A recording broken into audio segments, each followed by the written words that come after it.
Bismillah, Assalamualaikum warahmatullahi wabarakatuh. Innal hamdalillah nahmaduhu wa nasta'inuhu wa nastaghfiruh wa na'udzu billahi min syururi anfusina wa min sayyiati a'malina may yahdihillahu fala mudilla lahu wa may yudlil fala hadiya lahu. Asyhadu an la ilaha illallah wa asyhadu anna Muhammadan abduhu wa rasuluhu alladzi la nabiyya ba'd. Pada kesempatan kali ini, saya perwakilan dari kelompok 3 akan mempresentasikan tentang masa Al-Quran. Untuk kali ini memiliki 3 pembahasan, yaitu pertama pengertian asas Al-Quran, yang kedua tujuan asas Al-Quran, yang ketiga itu hikmah asas Al-Quran. Langsung yang pertama, pengertian asas Al-Quran. Kata asas berasal dari huruf qaf dan shad yang bermakna mengikuti sesuatu. Mengenai pengertian Al-Quran, qasas atau al-hisasu, jamaknya hisasun, yang berarti cerita, kisah atau hikayat. Dalam makna al-khaton, kata al-hasasu yang berarti mencari atau mengikuti jejak.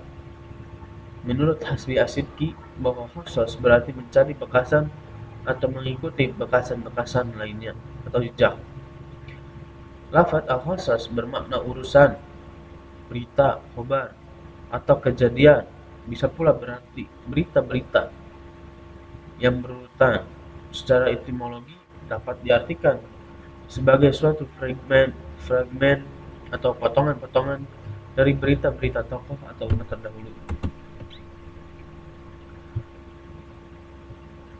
Tadi dikatakan bahwa qasas dapat diartikan sebagai berita yang berurutan. Qasas Al-Quran adalah pemberitaan Quran tentang hal ihwal umat terdahulu atau yang telah lalu, misalkan tentang nubuat, kenabian yang terdahulu, serta peristiwa-peristiwa yang telah terjadi. Quran juga menjelaskan banyak mengandung keterangan tentang kejadian pada masa lalu, sejarah bangsa-bangsa, keadaan negeri-negeri, dan peninggalan atau jejak setiap umat. Quran menceritakan semua keadaan mereka dengan cara yang menarik serta mempesona. Imam Fakhruddin Al-Razi mendefinisikan kisah Al-Quran sebagai kumpulan perkataan-perkataan yang memuat petunjuk yang membawa manusia kepada hidayah agama Allah dan menunjukkan kepada kebenaran serta memerintahkan untuk mencari sebuah keselamatan. Menurut Quraish Shihab, dalam buku kaidah tafsirnya mengatakan bahwa kisah Al-Quran adalah menelusuri peristiwa atau kejadian dengan jalan menyampaikan atau menceritakannya tahap demi tahap sesuai dengan kronologi kejadiannya. Musa Shahin Lasin mendefinisikan dengan cerita-cerita Al-Quran tentang keadaan umat-umat dan para nabi terdahulu, serta kejadian-kejadian nyata lainnya. Yang kedua yaitu tujuan asas Al-Quran. Menurut Syahid Qutb, di antara tujuan kisah Al-Quran adalah yang pertama itu menerapkan wahyu dan risalah Muhammad SAW. Quran Surat Yusuf ayat 2-3, A'udzubillahi minasyaitonir rajim, Inna anzalnahu Qur'anan Arabiyyan la'allakum ta'qilun. Sesungguhnya kami menurunkannya sebagai Quran berbahasa Arab agar kamu mengerti. Nahnu naqussu 'alaika ahsana qasasin bima auhayna ilaika hadzal Qur'an wa in kunta minal qablihi laminal ghafilin. Kami menceritakan kepadamu Muhammad kisah yang paling baik dengan mewahyukan Al-Quran ini kepadamu, dan sesungguhnya engkau sebelum itu termasuk orang-orang yang tidak mengetahui.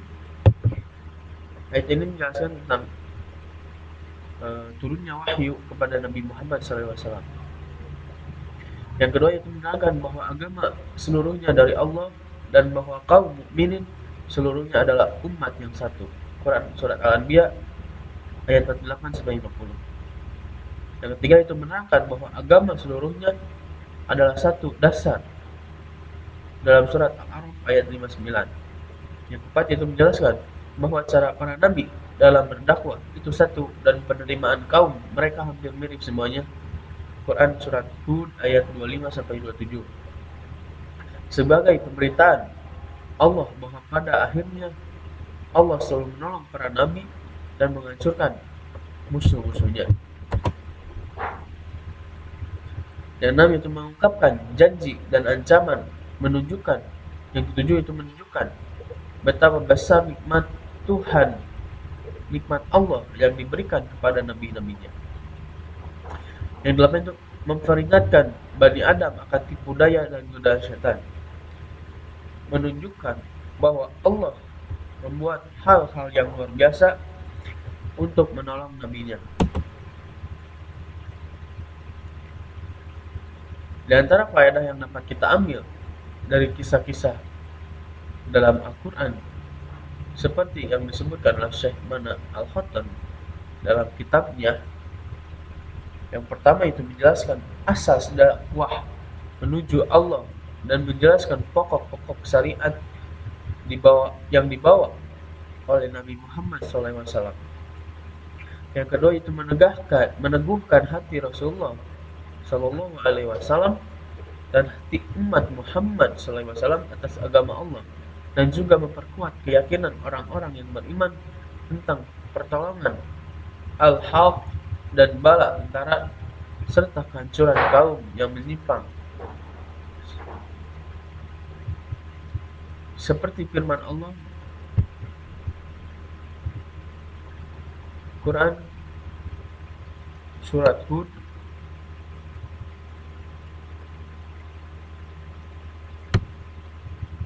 ayat 120,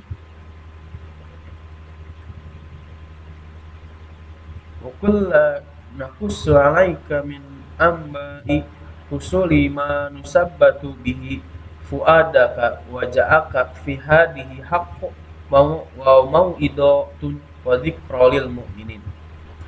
Dan semua kisah rasul-rasul kami ceritakan kepadamu Muhammad SAW, agar dengan kisah itu kami teguhkan hatimu, dan di dalamnya telah diberikan kepadamu segala kebenaran, nasihat dan peringatan bagi orang yang beriman. Yang selanjutnya, yang ketiga itu membenarkan para nabi terdahulu dan mengabadikan jejak dan peninggalannya. Yang keempat, menampakkan kebenaran Nabi Muhammad SAW dalam misi dakwahnya dengan mengkhabarkan kisah-kisah umat terdahulu di sepanjang kurun dan generasi.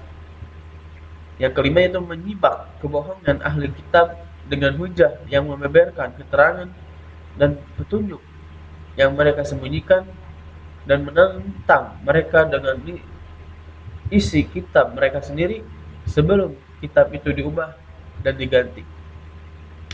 Yang keenam itu kisah, termasuk salah satu bentuk sastra yang dapat menarik perhatian para pendengar dan memantapkan pesan-pesan yang terkandung di dalamnya ke dalam jiwa. Yang ketiga itu hikmah khususul Quran. Hikmah khususul Quran yang pertama itu menjelaskan kebalaghahan Al-Quran pada tingkat yang lebih tinggi. Ini bermaksud untuk mengungkapkan suatu makna dalam berbagai macam bentuk atau pengulangan cerita itu yang disajikan pada seluruh tempat dengan gaya bahasa yang berbeda-beda, sehingga manusia tidak merasa jenuh atas pengulangan ceritanya. Bahkan makna yang ditangkap selalu baru dan cocok dengan kondisi mereka. Yang kedua itu meneguhkan sisi kemujizatan Al-Quran. Ketika suatu makna dalam Al-Quran diungkapkan dalam bentuk yang berbeda, tak seorang pun dapat menandinginya. Yang ketiga itu hal ini dapat dilihat pada metode penyebutan kisah. Dari sebagian maknanya diterangkan di suatu tempat karena hanya itulah yang diperlukan, sedangkan makna-makna lainnya dikemukakan di tempat lainnya sesuai dengan keadaan. Yang keempat, menunjukkan perbedaan tujuan dari tiap-tiap pengulangan penyebutan kisah. Hal ini dapat dilihat pada metode penyebutan kisah, yakni sebagian dari maknanya diterangkan di suatu tempat karena hanya itulah yang diperlukan, sedangkan makna-makna lainnya dikemukakan di tempat lain sesuai dengan keadaan. Dari pembahasan kali ini kita dapat simpulkan bahwa kisah Al-Quran ini harus kita teladani dari banyak cerita-cerita umat terdahulu, nabi terdahulu yang ketika itu diceritakan untuk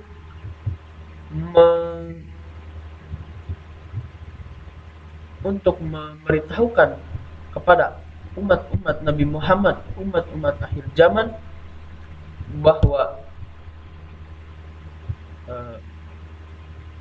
dulu sebelum Nabi Muhammad banyak kisah-kisah yang kita dapat ambil hikmahnya untuk menjadikan diri kita menjadi lebih baik.